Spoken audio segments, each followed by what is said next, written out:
So we conducted a phase 2 study of Daratumumab, Carfilzomib, Lenalidomide, and Dexamethasone without transplant for newly diagnosed patients with multiple myeloma.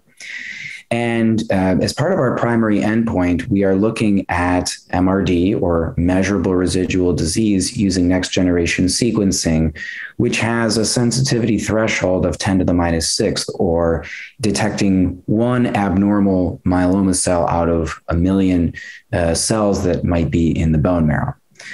And while this has been established as a prognostic tool for MRD and really our most sensitive technique, we also have been collecting peripheral blood samples from these patients at the same time points. And we know that mass spectrometry is this new technology. Well, it's not new in the large sense of things, but certainly new in myeloma, that mass spectrometry is incredibly sensitive at picking up residual proteins, in particular the paraprotein that is what we're measuring in myeloma. It's very sensitive at doing this. And the question is, what are the kinetics of this? How does it compare with next generation sequencing from the bone marrow? There are reasons why mass spectrometry you might think might be more accurate in some cases.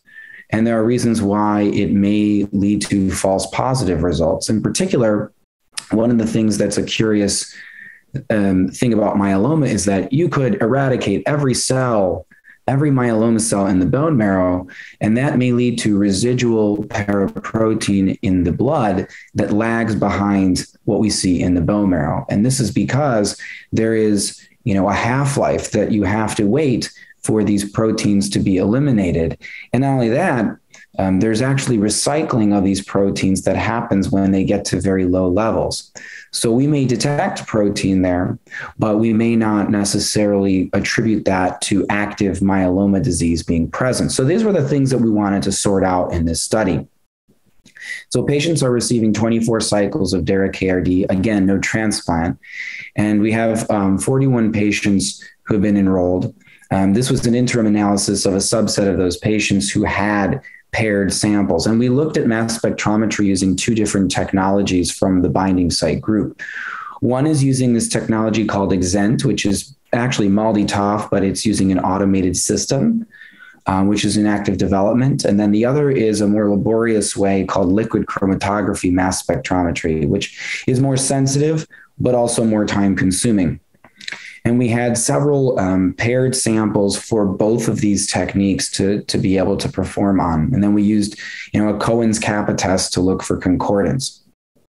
The high level summary is this, and I encourage you to take a look at the data when you have a chance. But the high level summary is that if you look at the early time points, really after maybe 4 cycles of treatment, you will have patients who are able to achieve MRD negativity by NGS.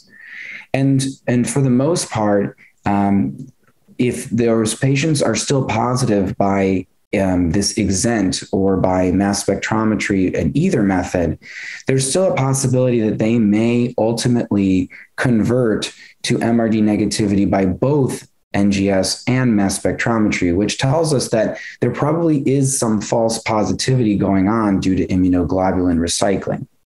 When you look at later time points after cycle 8 all the way through cycle 24, the end of cycle 24, you can see that there's a little bit better concordance between these tests, in particular between NGS and the EXENT system, the EXENT method.